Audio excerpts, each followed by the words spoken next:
It's Lucy Litch, and this is Tiny House Conversations. It's the Australian-based podcast where I interview experienced tiny houses, tiny builders, and adventurers in the tiny world so you can discover how to create, build, and transition into tiny life.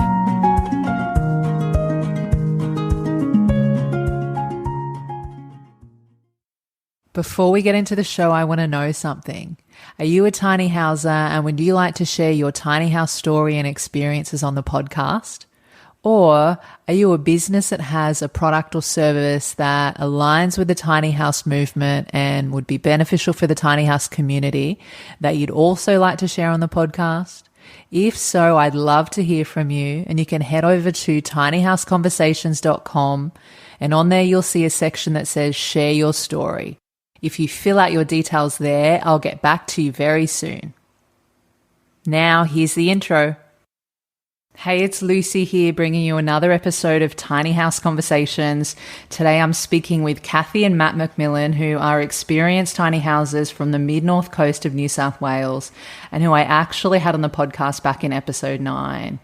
And in that episode, they shared some of their compost toilet experiences, and this is a common area of discussion in the tiny house world, and it's always great to hear real-life practical experiences from people using them in their everyday lives. And so I've asked them to come on the show today again to dive deeper into their own experiences, because they've actually used 2 different types of compost toilets, and both of these toilets work quite differently. In this conversation, we also talk more about why Matt and Kathy chose a composting toilet over other toilet options in their tiny home, their first composting toilet and why it didn't work for them, their current composting toilet, how it works and why it's a better option for them. We also talked all about emptying, consumables, and the smells of composting toilets, what they've learned and wish they knew before buying and using a composting toilet, and lots more. Now, on to the show with Kathy and Matt. Kathy and Matt, welcome back to Tiny House Conversations, and thank you for being here again. Lucy, thanks for having us again. Hi, Lucy. Hi. So last time I had you both on the show was episode number 9, and you were talking all about your tiny house experiences and your journey. And, in that episode, you shared a bit about your composting toilet experience. And I know that you've also done an extensive compost toilet review on your Instagram page, so A Tiny Life After All. And, before we dive into today's show, if you haven't listened to episode number 9 with Matt and Kathy yet, you can check it out at tinyhouseconversations.com/009. So, Kathy and Matt, I'd love to know, first of all, just to begin, what were your main reasons for wanting to go with a composting toilet rather than using a standard flushing toilet or any other option for your tiny house? There's a number of different reasons. First of all, probably practicality in terms of you're in a movable dwelling, so you want something that's going to be practical and self-contained, and not necessarily, there are tiny houses out there that do have flushing toilets that hook up to their host property's sewerage system, but we knew that we wouldn't be in a situation to do that. Plus, flushing toilets are a waste of water. It's a valuable resource going literally directly down the toilet, so that's something we wanted to avoid. I think we did a lot of research before going tiny, and a compost toilet just makes sense from a sustainability point of view. You're actually able to use a resource that, again, gets flushed down the toilet usually. So I think that was a big reason for us. We, after doing a lot of research too, we settled on a system that separates the urine and the solids. Again, there's a number of different reasons for doing that, but the main reason is that you can then, the solids can be composted, and they're actually something that can be used on your fruit trees down the track. So that really appealed to us as well. Yeah, I can carry on that one. It's just practicality. We just didn't have access to sewage lines up here, but that had an added benefit. We always wanted to go down the compost toilet route anyway. As Kath said, we can reuse the waste on the fruit trees.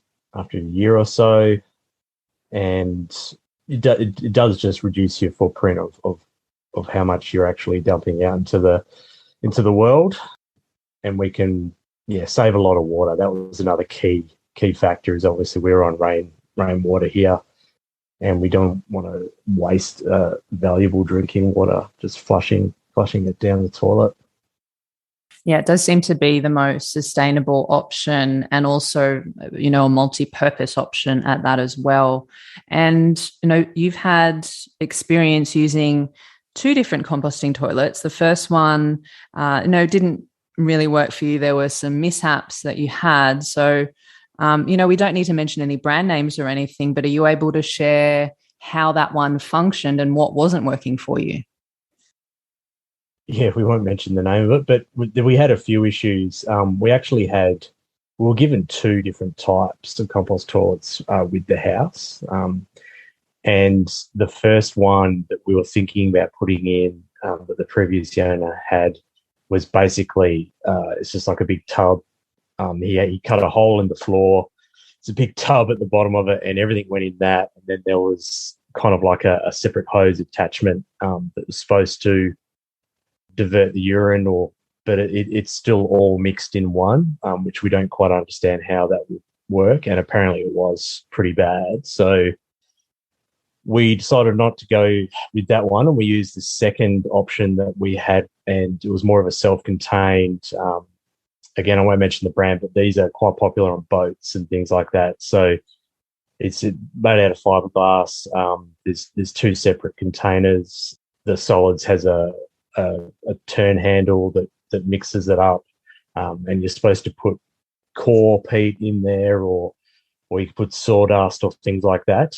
It's supposed to help dry out the waste, but we found that just added to the complexity, and another task you have to do when you change it over. It could get a bit messy and fill up the space as well, apart from the waste.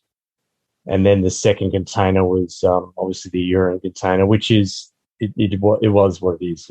It's just a container that collects the urine. It's not much different than what we've got now, but it still wasn't very practical. I think Kath might talk more about actually using it, but you had to lift the lid. Obviously, urine can drip everywhere, and it just wasn't as easy to use as the one we ended up purchasing, which is much better. Yeah, I'll just say with the brands that have the rotating arm in them, the idea behind those is it's meant to sort of mixing whatever bulking agent that you put in with the solids to, I guess, I don't really quite understand because they're not sitting there long enough for the rotation to actually assist the composting process at all. And I think that that's what they're meant to do. But because the chamber is so small, you're emptying it like every week and a half anyway. Yeah. So there's no time for it to actually start composting. Like the system we've got now, the composting happens outside. The bucket that you've got actually just collects the waste, and the composting actually happens in the large bins that we have outside that we rotate. So to have a toilet with a rotating arm, it doesn't make sense. I think it's supposed to help with smell as well and aerate it, help dry it out. But it didn't. You don't want to. No, it didn't. And just flung stuff around and made it so when you empty it, because you basically had to pull the whole toilet apart to empty the thing, it just made it a mess. and another key factor of any compost toilet is the extraction fan. Now, lots of different toilets have different systems. Probably talk about the one we've got now a bit later, but the toilet that didn't work, the extraction fan was very simple. It was just bolted onto the side, and basically the hose came out and then down through the floor. Now, the actual fan assembly it just wasn't built very well. It was too small. The seals deteriorated. There was no sort of filter, so the bulking agent and the waste inside could sometimes get up into the fan and block it and stop it performing as well as it should, which was a big issue. So probably second time I changed out the chamber, I'd have to completely take off the whole fan assembly, and it was just really difficult to get back on. And I had to end up putting some sort of fly screen filter in front of it myself, and it was just really messy and difficult to change over, and it'd take me ages. So every time we had to empty the solids, it was just an absolute chore. Oh, wow. I'm wondering, so how long did you have that first compost toilet for? How long did you stick with it? It's been probably Too long. 8 months, I think. Yeah. Something like Okay, that. so that's a pretty good run to give it a go.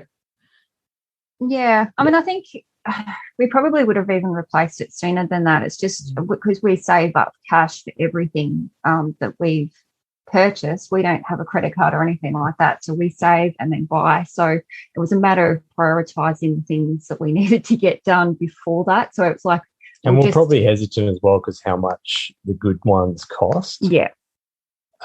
Everything, seems like it's around the $2,000 mark, everything that we buy, but that probably made us a little bit hesitant as well. Like, okay, we'll keep persisting with this. Can we try and make it better?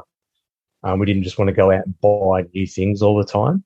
But one day I think I just changed it, and the fan completely just fell apart, and I just had enough. I got online and just bought it straight away.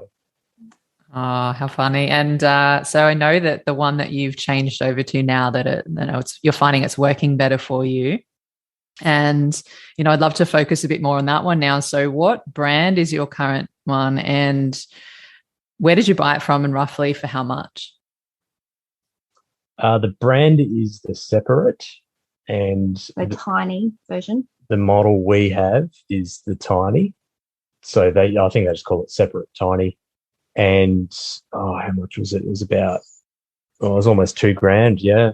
Yeah, but the price has actually come down since we bought it. It's the last time I had a look, it was about $1,520 or something like that. Yeah, it was a couple $100 cheaper actually. I don't know why. Maybe there was more supply in the country, but when I purchased it, there was a back order.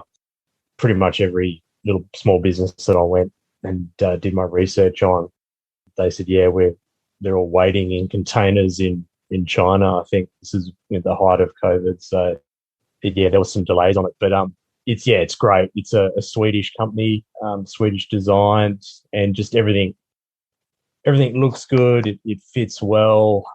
There's quality. You can tell the quality of it. It's just really designed really well. Like the fan assembly, for instance, is inside, and it's inside its own casing, and then it also has a filter that's really easy to change. So when you empty it, you don't go near the fan. It's there, but all you need to do is just unclick the filter and run it under the tap, basically, just to clear it out.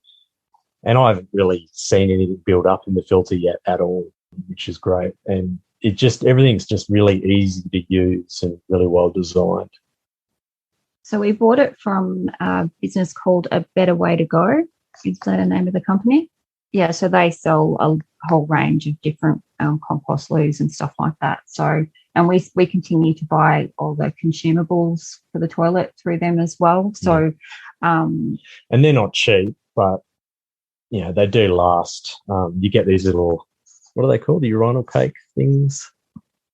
It's supposed to, I don't know. They're supposed to decalcify the urine a bit, I think, so that doesn't clog things up, because we've got the container, but you can get a model that has the hose that you could either go out through the floor or wall out externally into a larger container, or a urine trench if you wanted to go that way. Yeah, there's two different models there, but we do buy the little urinal cakes, the bags, the compostable bags. We have tried to use others from Bunnings, but they're a bit thinner.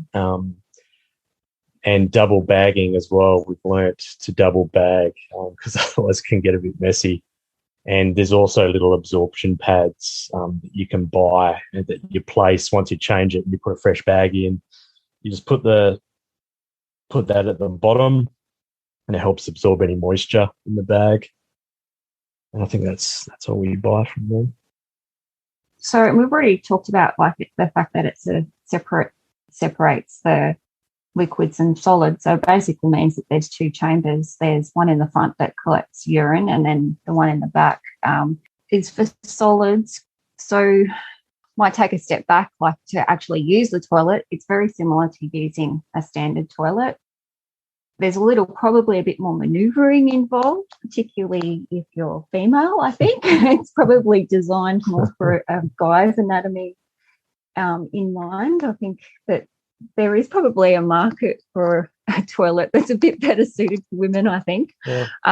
But how they would actually do that, I'm not sure. But, yeah, it does mean that I'm talking from my own experience here. I need to sit a little bit further forward for number ones and then have to sit a bit further back for number twos. But if you're 6'2", you're fine. Just sit down. And a guy. Away you go. Yeah, but I mean, it's generally pretty easy to use. Like when you sit down, like the chamber at the back opens automatically and it closes back up when you stand up. So that's pretty easy. Not as intimidating for guests to use either. Our previous toilet, you had to manually open the chamber, and I don't know, it was probably a little bit more confronting than just being able to sit down and not have to see anything, if that makes sense. So I think for visitors, like, it's probably a bit of a nicer experience because it's more like they'd expect from a sort of standard toilet. And it looks like a standard toilet. Like it looks good. Yeah, it does. Like if you had a brand new bathroom, it would look good in there.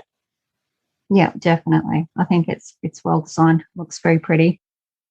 When the urine container gets full, it's got a little sensor underneath, and there's like a little Separett sign on top of the toilet, and it's a red LED, and that just turns on when it's time to change the chamber. Yeah, and you can fit another. It says in the manual that you can fit another couple of wees in there, but I only go once. Like, I don't risk going more than that. Our previous toilet, we had 2 urine tanks, so that when you change one over, like, you can basically put one in straight away.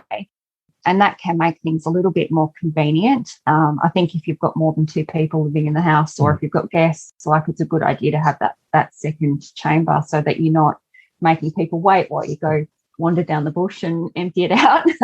But for us, it's fine. Like, it only takes 5 minutes to empty. So you can buy another chamber. Yeah, that's what I'm just. Yeah, that's what I'm saying. Like, it is good. Like, we $80, I think.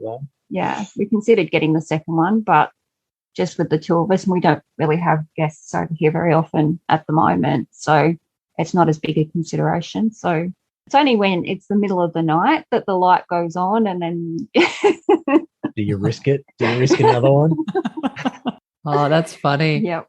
I'm wondering, just changing over from the initial toilet to the one that you have now, was it fairly easy to reinstall and all of that? Like, did you have to get a plumber or someone in to do that?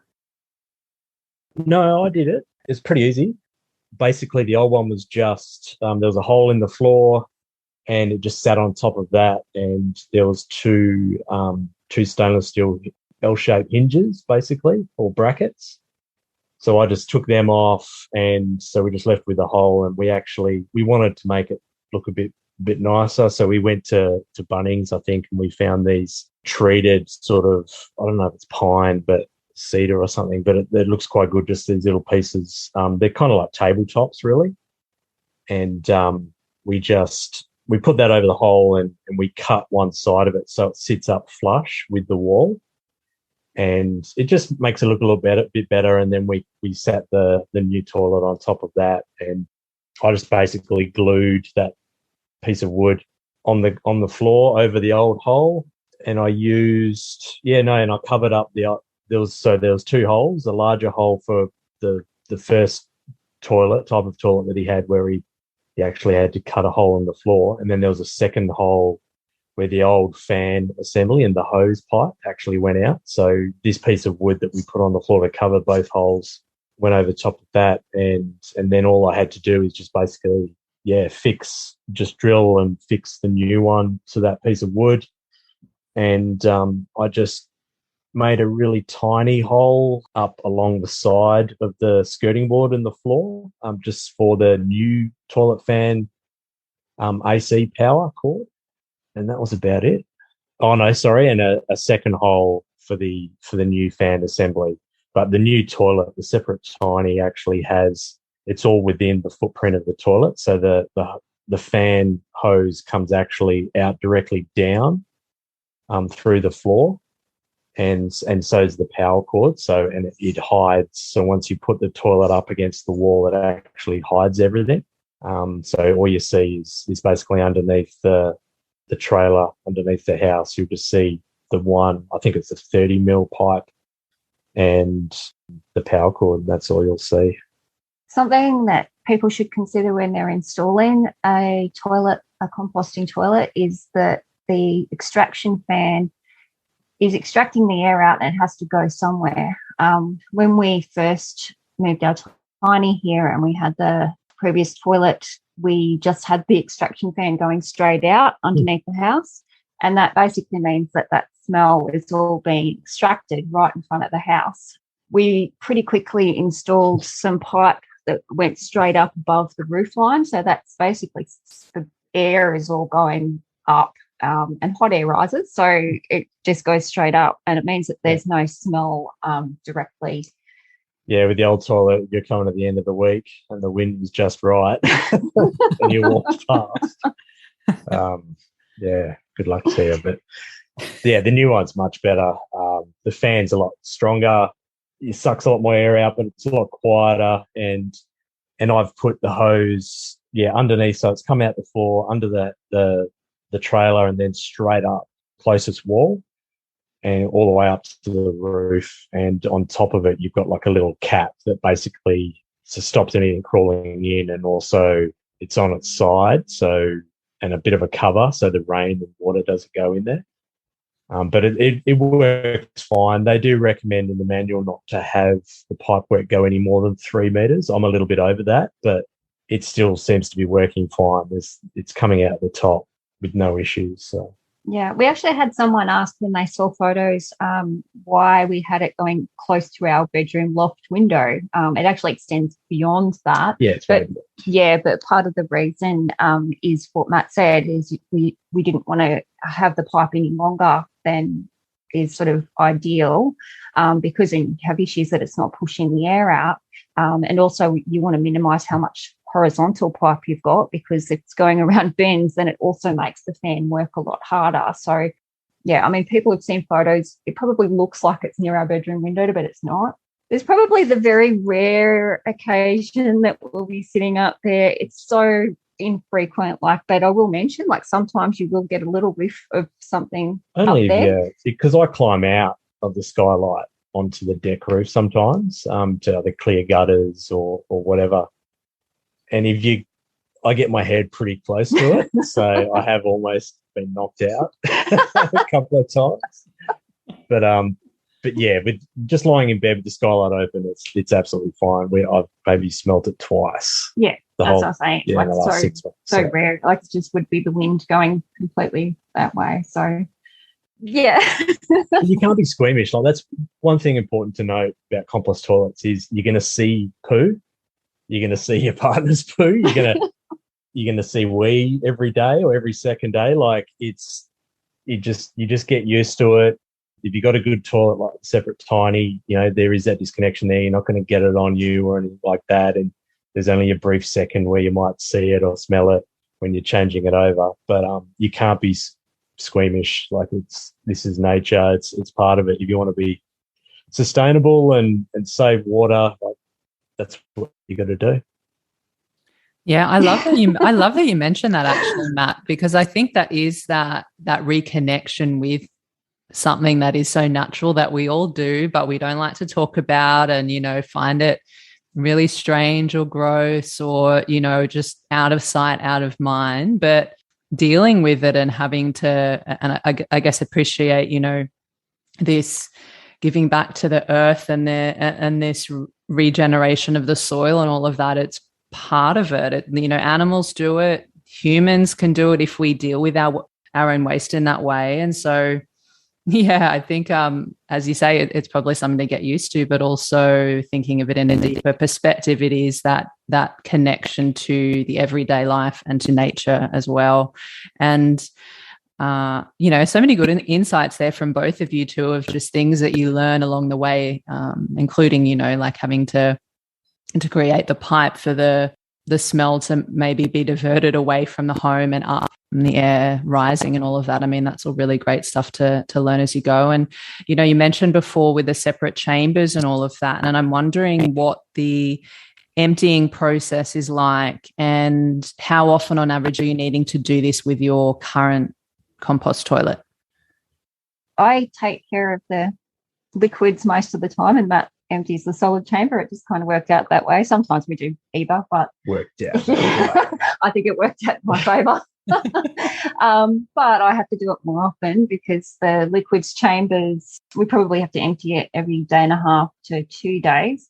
Matt does go outside quite a lot. So, the manual says that it should be emptied like 2 to 3 times a week, full-time use for 2 adults. But those people must be incredibly dehydrated if that's the case, because we're emptying it like every day and a half to 2 days, and that's with Matt going outside. With all the recent wet weather we had, Matt was going inside a lot more, so we were emptying it daily, easily. So I guess coming back to being a bit more connected to like nature and dealing with all of these natural processes, I think you become more aware of your health, like how hydrated you are or dehydrated, like just kind of notice, I think. But having said that, the urine cakes that Matt was talking about, the consumables that you pop in the toilet, that they act as they basically stop the salts from building up inside the tank. They also neutralise the odour a lot. So when I was emptying previous brand tanks, I would notice the smell, the ammonia smell was far stronger. So, yeah, highly recommend if anyone gets a Separett Tiny to get those urine cakes because they do their job and they are biodegradable. They're safe for the environment. And they last about a month, I think. Yeah, so they're actually really worth it. And I'll just come back to that too. I also noticed the previous toilet we had, it had like a transparent kind of tank. So we could see the crystals forming in that. So that they do form. And that was when we were using also, we'd tip some vinegar down there, like that's recommended as a way to sort of stop the crystals from forming. So we were doing that, but the crystals were still forming. So I'm hoping that they're not, but that's something with the Separett Tiny urine tank is that you can't see through it. That's something I think could be an improvement, like some sort of window, just so you can actually see if there's crystals forming in there. How often? Yeah, probably every day and a half, 2 days. Sorry, yeah, just then the solid container will change that once a week. Okay. Yeah, again, the manual says every 2 weeks, full-time use for 2 adults, but I'd say, weekly. I don't know whether they consider full-time use, meaning that people are actually working outside of the home. Like we are here full-time. Matt works from home full-time. We are here. We don't go anywhere to do our biz anywhere else generally. So it really is full-time. So I think if you're working from home, like a lot of people do now, that's realistic, what you can expect. And as far as emptying the solids, we've got big wheelie bins that we use as compost bins that we have a fair distance from the house. And the idea is that they sit there for 12 months to compost before we can put them on our fruit trees. It's not recommended to put them on your veggie garden. But, yeah, so we're almost coming up to 12 months now. So our first batch should be nearly ready. Be interesting to see. Have a look. There is a lid. I should mention with the Separett Tiny, there is a lid. So once you open up to empty it, you can put that lid straight on the solids container. So that helps with, smell if you're carrying it through the Tiny or whatever. You don't have to see it or smell it as you're changing it. I think it's far more hygienic to empty, like in terms of everything's like very, even the urine tank, like it's got the little caps, have got little holders on top of the tank, so you can unscrew them and then put them on the holder, like you're not hanging on. You can tell it's very Swedish, very IKEA, very practical. All the handles, all the touch points are yellow as well. Yeah, and we make sure we wipe all that down, like when they're changed, so I can really concentrate on touch points, which is, it's good that they've kind of colour-coded it. You both mentioned before about the consumables that you're purchasing each month or however long. I'm wondering, what are some of the ongoing costs, or how much are you roughly spending on those each month?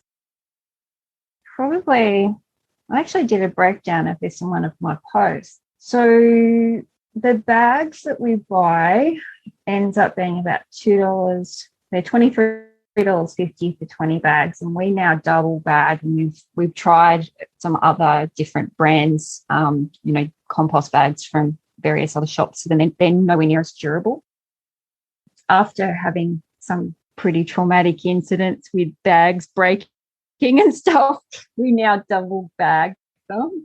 It's not always necessary. It kind of depends on moisture levels. Like the fan does a great job of drying everything out. And the absorbent pad at the bottom. Yeah, so it depends, if stuff happens, if you have diarrhea and things like that, like it moisture will make the bags deteriorate. They are compostable. That's the whole idea. So we just tend to double bag now just to make sure. And I only use the good tiny Separett specific bag on the inside, and then I just use a cheaper Bunnings one on the outside.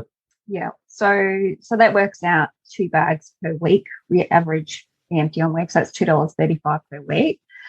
So the pads for the bottom of the bags, the absorber pads, they're $23.50 for a pack of 10. So again, that's $2.35 a week. And then the urine cakes, they last about a month each, and so there's $24 for 5 cakes, so it's $1.20 per week. So all up, it comes up to just under $6 a week, which for some people that may seem really expensive, but the way I rationalise it is that that's an almond milk coffee. So we don't have coffees out very often. So $6 for the peace of mind of the bags not breaking every week and having to deal with that mess. And that's a hygiene thing, it's really important. The urine cakes, they neutralise the smell a lot. And I know that from the experience of not using them with the previous toilet. So it means that when I'm emptying the liquids, it's far more pleasant. Like, it's not a pleasant experience, but, it makes it so it's not quite so yuck. And if you've got one of those other toilets that uses like a bulking agent, you got to spend money on that as well. Yeah, that's true. And then there's the potential ongoing maintenance of like what you were saying that about it actually getting caught in the fan, because we actually replaced the fan in the previous toilet 4 times. Yeah, and that was part of it. They're only cheap from J-Car, but just a little sort of computer fan, really. But it adds up. Yeah, so people could try different things. We thought we'd try and save some money with buying cheaper bags, and they're fine for the outside, but they're just not as durable. If we happen to see other bags out and about, we will give them a try, but I think it's reasonable, $6 a week, comparing it to the previous experience of not having some of those products. I think it's worth it. Yeah, and I also think that, you mentioned, 1 coffee a day as well, but then even thinking about it in terms of like just tiny life in general, you are saving a lot more money than if you were to be living in a bigger home and having so many other expenses. So if something is, super important and aligns with your values, like a composting toilet, and then using these different types of consumables that go along with it, that it is money well spent, and it is an investment. And as you say, you can cut out other things that may not be so necessary to afford these things that are in alignment with how you want to live. And so I think it's worth spending that little bit of extra money because we empty it weekly. So I think the difference of paying maybe an extra $1 a week on sturdier bags is definitely worth it. It's just one of those things because it's such a regular thing you're doing. I think it's worth spending that money just to make the process a bit easier. Yeah, for sure. And, you mentioned one design improvement before, and I know that in your Instagram review series, you had a bonus section where you talked about different design improvements that could make the Separett unit better from your experience. Can you share more about what some of those are? So I think one of the things we'd want to improve would be related to the solids chamber flap. I mentioned before that it basically is automatic. So when you sit down, it opens up, and when you stand up, it closes, which is great, particularly for guests. It makes it a little bit less intimidating. You don't have to explain that you need to open the toilet for number twos, you can close it and so forth. But I think sometimes you want to be able to leave the flap open, like if you wanted to pop some more tissue in there or whatever, there might be something you need to clean or whatever, and you might want to be able to open it manually. There's no option to do that from the outside of the toilet. There is an option if you open the whole lid as if you were going to empty it, but that's not very convenient. Also, that would be a big thing. I have a sister who has got a disability, and she actually found it easier to use a toilet that had a manual flap that opened up. Because there's a bit of, particularly if you're female or you're short like I am, there can be a bit of wriggling around required to actually open that back flap. You have to sit all the way back. And if you've got a disability, that can be tricky. So being able to open it manually is actually something that would be a bit of an improvement, I think. Yeah.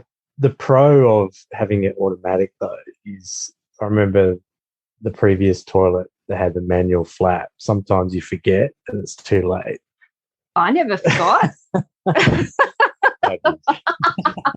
Maybe that's just a me problem. I never forgot. I think I was paranoid. But yeah, I just think probably from that experience of, you know, my sister not being able to use it as easily because you can't have that assurance that, yes, it's definitely open, because you do have to wriggle back a bit to make sure it's open all the way. You could have probably slightly smaller toilets for females, maybe. That's a whole other design thing. But yeah, I think that would just make it a little bit easier to be able to open it manually from the outside when required as an option. Here's another one.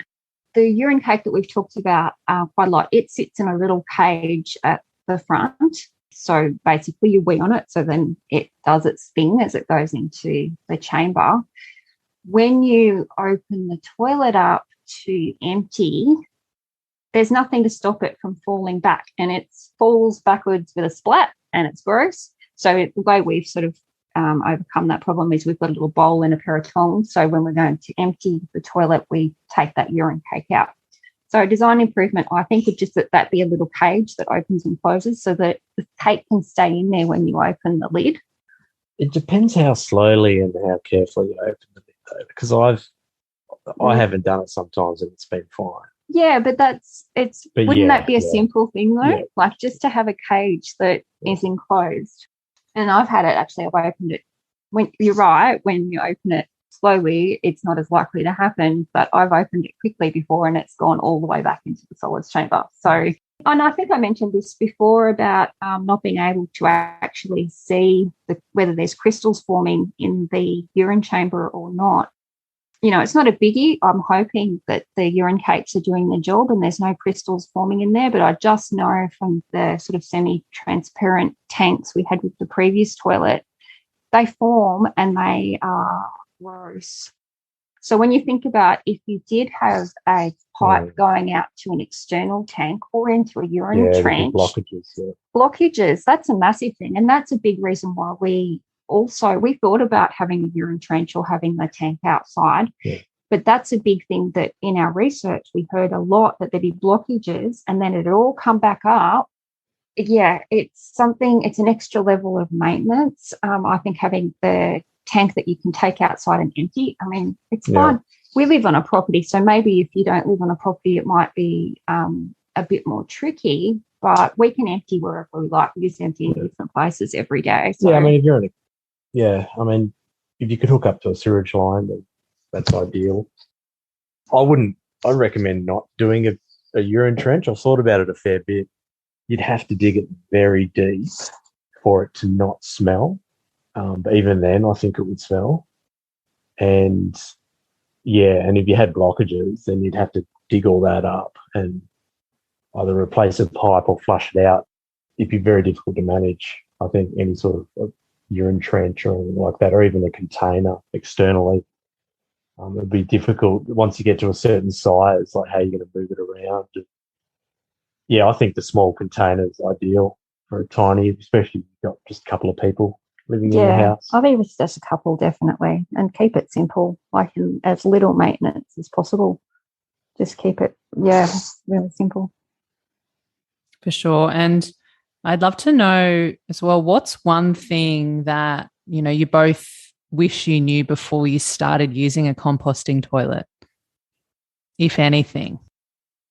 Something that I guess we learnt, like doing the research, and everybody does this when they're thinking about going tiny, toilets is always something that people research to like the nth degree. It's something people worry about because most of us have grown up using flush toilets, and that's what we expect. And we have this expectation that it's going to be either similar experience or it's going to be like terrible, like absolutely awful, can't even wrap your head around it.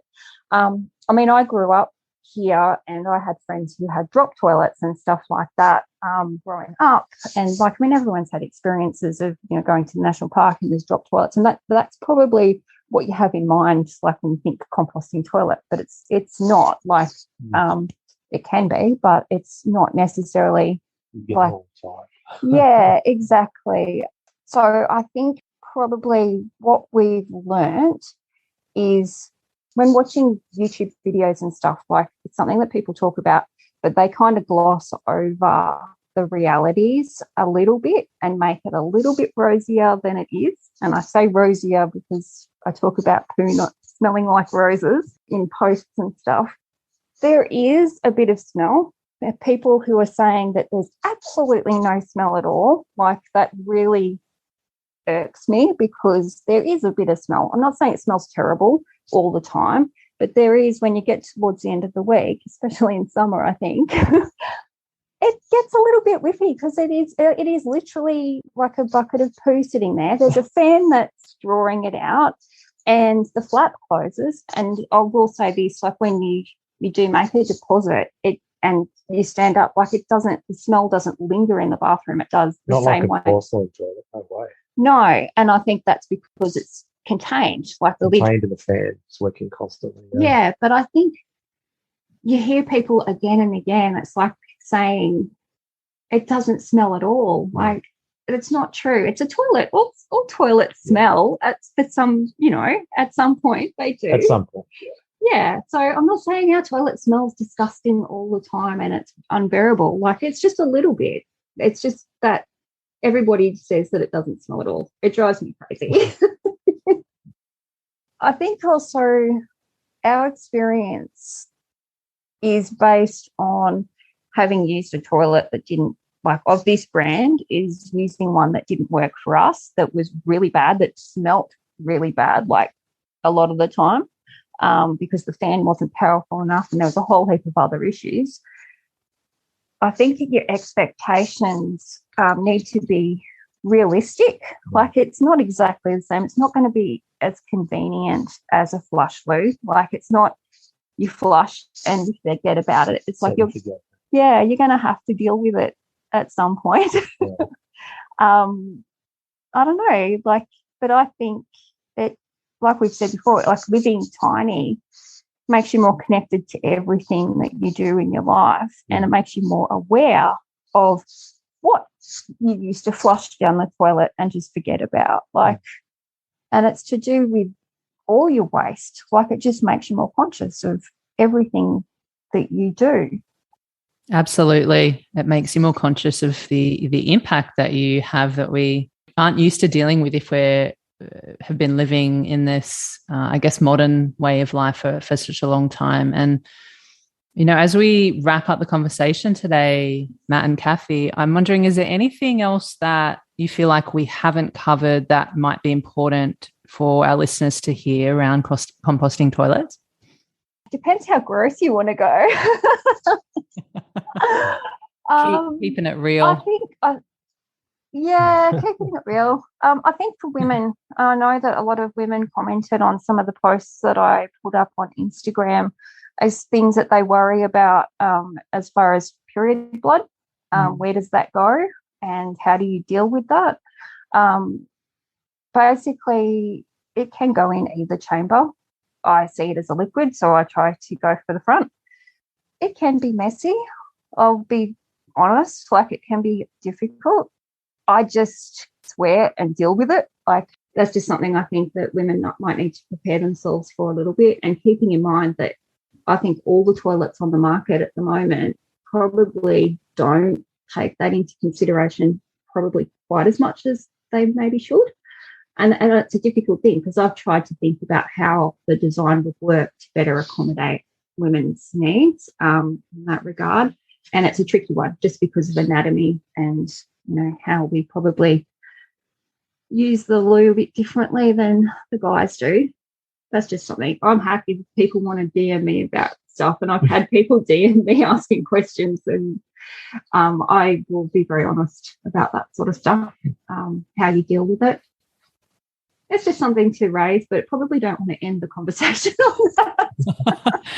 Well, you know, I am glad that you brought that up because most of my listeners are women, and I think it is an important question to at least address. And then, yeah, I mean, if you're happy for people to ask more questions, that's awesome, because it was something that I've also wondered as well. And I know that you did cover it a little bit in your Instagram series. So yeah, that's totally fine. And maybe to wrap up the conversation, I know that in our last episode together, Kathy, you talked about how you're writing a tiny house book. Do you want to share a bit more about that again here for everyone listening today? Yep, sure. So the book's going to be about our process of going tiny. So it's not going to be like everybody's journey, as far as some people build tiny houses and might be interested in that. We actually purchased our secondhand. So I'll be talking about that as opposed to actually building one. But I kind of go right from the very beginning of when we started thinking about going tiny, how we started re-looking at our finances and how we were going to make that happen. Talking about paying off all your debt first, which I think is massively important before going tiny, because if you've got debt, it can make it very difficult. So it's going all the way back to the initial thought processes and the why behind going tiny, right through to like setting up our tiny here and where we're at now. So yeah, it's a work in progress. Amazing. And if anyone wants to come and check you out online and follow what you're doing and your tiny adventures, where can people find you guys again? So we are on Instagram and our account is A Tiny Life After All. Beautiful. I will put everything in the show notes as usual at tinyhouseconversations.com. And, Matt and Kathy, thank you so much again for your time today and for sharing all your experiences about your composting toilets and everything that goes along with it. And if you're listening to us this episode, thank you for taking the time to hang out with us. If you want more Tiny House Conversations, stay tuned for episodes every Thursday. And we'll see you next time. Thanks again for listening. And if you enjoyed the conversation today, you found it valuable and you want to support the podcast, the best way you can do that is to share the love. That way I can keep bringing you more tiny house conversations to help you on your own tiny journey. So here are 3 ways that you can support the podcast. Number 1, if you have a friend or family member that you feel would benefit from hearing these conversations, feel free to share it with them, email them, text them, send them a telegram, do whatever you need to do to share it with them. Number 2, if you hit the subscribe button, you'll know exactly when the next episode is live. And number 3, if you head on over to Apple Podcasts or wherever you're listening to podcasts and leave a 5-star rating and review. Thank you so much in advance. I appreciate you, and I'll see you in the next episode.